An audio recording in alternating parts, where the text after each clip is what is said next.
Good morning. Last week, an armed gunman killed a childhood friend of mine for $20 in his pocket. At the funeral, I looked at his family, and he left behind a wife and a family of three children, all of the age of 10 years old. In the inner city, it is completely different from the time when I've grown up. When growing up, many of the assailants, robbers, gangbangers at that time would use knives and bats. And nowadays, guns are the weapon of choice. And today, I would like to share with you three mindsets you must have to make it home alive. Statistics say that you will be attacked twice by the time you die. And one of the mindsets that you must have is overcoming the fear is that very first step. And you have to not allow fear to take control of you, but you need to use fear as a weapon. You need to use fear as a tool to make it home alive. Many people say that fear, when fear grips you or surrounds you, they say that you're paralyzed by it. I believe that fear could actually be your friend. I believe fear could be the one thing that will make it home alive. And I believe with all my heart, to overcome that fear, you have to have a plan. You have to remember not to panic. You have to remember to breathe. And growing up, we've seen so many people panic and freeze. I'll never forget my mother when she was attacked when I was a child. She froze. She didn't know what to do, and she panicked. She stopped breathing. And when you stop breathing, you lose control of your body. You lose control of your mind. You can't really understand what is going on because you cease the oxygen to your brain. You know, we have to control fear, and I believe that fear is a fake enemy appearing real, and that's what I feel fear is. When we are gripped by that fear, it's a fake enemy that's appearing real in our lives. We have to take control of the situation.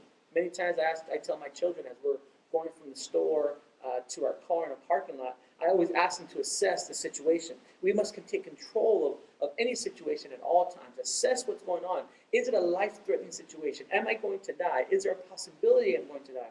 Is there a gun to my head? Is it a knife? Is it a bat? How many robbers are there? We have to assess the situation. And after assessing the situation, we have to have a plan.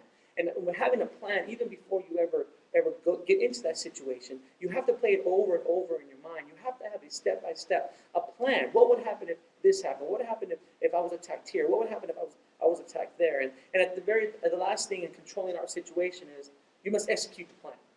The best plans in the world can be awesome, but if you don't execute them, if you don't take that very first step, then you might very well not make it home that day.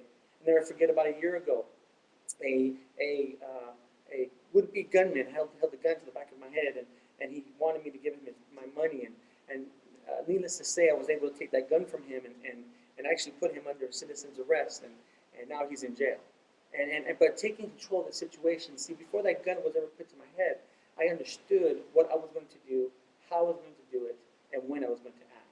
You know, the third thing that I believe with all my life, with all my heart, is that we must picture being home with our family. We must not let fear grip us so bad that we think we're going to die. We have to take control of the situation. And the third thing we must do is we must picture going home to our family.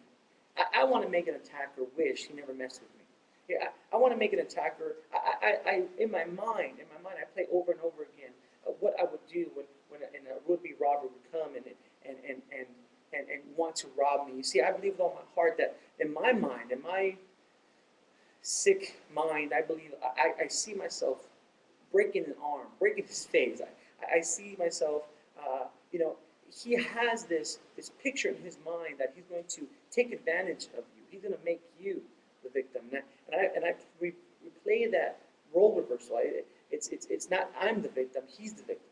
He picked the wrong person to mess with. And the second thing I believe in not only just picturing being home with your family, but we also have to have, not to give up on life. Life is precious. Life is yours. We can't be dead. We're still breathing. Fear, being scared will actually help you. And last but not least, tell yourself it's not over. It's not over. Just because you have a gun to your head, a knife to your stomach, he's going for your wallet. It is not over. We all understand that this world is very ugly, and there's ugly people wanting to hurt good people. And to end with this, I love my friend. I love my friend.